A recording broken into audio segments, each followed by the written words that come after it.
ஸ்ரீ விஷ்ணு பிரம்ம ஜெயந்தி விழா மற்றும் 20ஆம் ஆண்டு ஐந்தொழில் விஸ்வகர்ம சமுதாய ஒற்றுமை பெருவிழா.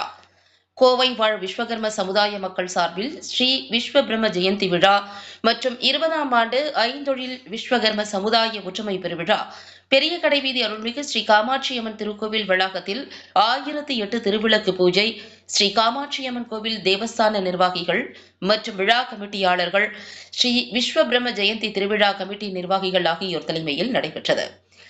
இந்த சிறப்பு வாய்ந்த திருவிளக்கு பூஜையில் ஸ்ரீ ஐயனார் ஆதீனம் குருமகா சன்னிதானம் ஸ்ரீ ஹரிஹர ஸ்ரீனிவாச சுவாமிகள் சிறப்பு விருந்தினராக கலந்து கொண்டு திருவிளக்கு பூஜையை துவக்கி வைத்து அனைவருக்கும் அருளாசி வழங்கினார்.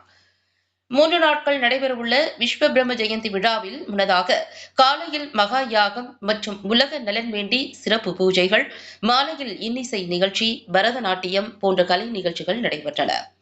அதனைத் தொடர்ந்து 2ஆம் நாள் மாலை திருவிளக்கு பூஜை நடைபெற்றது. இந்த திருவிளக்கு பூஜையில் ஸ்ரீ காமாட்சியம்மன் கோவில் நிர்வாகிகள், ஜெயந்தி திருவிழா கமிட்டி நிர்வாகிகள், விழா கமிட்டியாளர்கள் மற்றும் அப்பகுதியைச் சுற்றியுள்ள பக்தர்கள், பொதுமக்கள் உட்பட சுமார் 1000க்கும் மேற்பட்டோர் கலந்து கொண்டு காயத்ரி தேவியை தரிசித்து அருள் பெற்றனர்.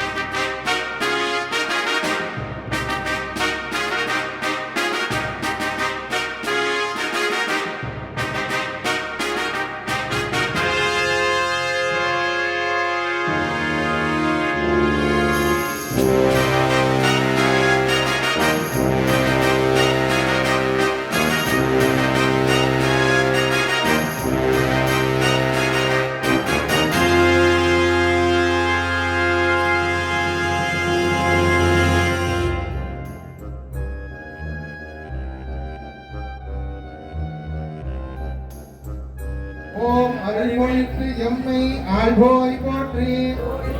ஓம் இல்லக விளக்காம் இறைவி போற்றி. நமது ஸ்ரீ காமாட்சியம்மன் தேவஸ்தானத்திற்கு ஸ்ரீ விஸ்வ பிரம்ம ஜெயந்தி விழாவை முன்னிட்டு வருகை தந்த நமது ஐயனார் தரிசனம் ஸ்ரீனிவாச சுவாமிகள் அவர்களை நமது கோவில் சார்பாக முதலாக வரவேற்கின்றோம்.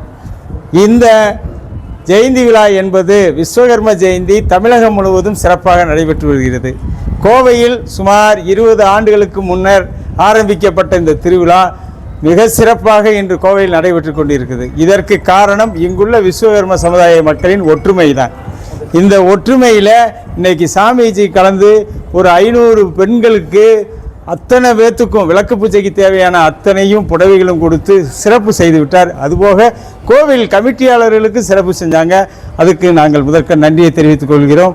இந்த விழா சிறப்பதற்கு இந்த கோயிலுடைய நிர்வாகிகளும், இந்த கோயில் புதிய கமிட்டி தலைவர், செயலாளர், பொருளாளர் அவங்க எல்லாருமே காரணம்.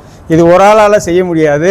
ஆனால் இந்த விளக்கு பூஜைக்கு மிகவும் அரும்பாடுபட்ட தலைவர் அவர்களுக்கும் மற்ற நிர்வாகிகளுக்கும் நாங்கள் நன்றியை தெரிவித்துக் கொள்கிறோம். மகளிர் அணி இந்த விளக்கு பூஜையை சிறப்பாக நடத்தி கொடுக்குறாங்க. வருஷம் பூரா அவங்க தான் நடத்துகிறாங்க. இந்த வருஷம் இருந்தாங்க, வருடந்தோறும் நடத்துவாங்க. அதுக்கு உறுதுணையாக அண்ணன் பழவேச அண்ணன் இன்றைக்கி செஞ்சது மாதிரி வருஷம் பூரா செஞ்சு கொடுக்கணும்.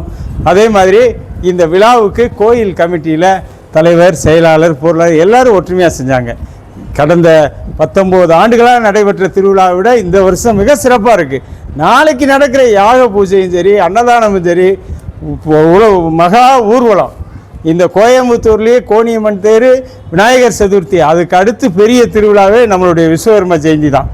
இந்த விழாவில் அத்தனை விஸ்வகர்ம மக்கள், 5 தொழிலாளர்களும், தச்சு தொழிலாளர், தங்க நகை தொழிலாளர், இரும்பு தொழிலாளர்கள், சிற்ப தொழிலாளர்கள், 5 பாத்திர தொழிலாளர்கள், 5 பேரும் கலந்துக்கிறாங்க. அதனால் நீங்களும் தெரியாதவங்க கூட இந்த விழாவில் கலந்துக்கிறணும். சாமியோடைய ஆசீர்வாதம் எல்லாத்துக்கும் கிடைக்கும். சாமிஜி எல்லாம் இன்னைக்கு வந்தது போல் எல்லா நாட்களும் நம்ம கோயிலுக்கு சிறப்பிச்சு தரணும் இந்த நேரத்தில் கேட்டுக்கொள்கிறேன். நன்றி, வணக்கம். இதுவரைக்கும் பாடுபட்ட அத்தனை நிர்வாகிகளுக்கும் ஒரு இது கூட கிடையாது. எல்லா நிர்வாகிகளும் சிறப்பாக செஞ்சாங்க, மகளிர் அணி செஞ்சாங்க. அத்தனை பேருக்கும் நன்றியை தெரிவித்துக் கொள்கிறேன். நன்றி, வணக்கம்.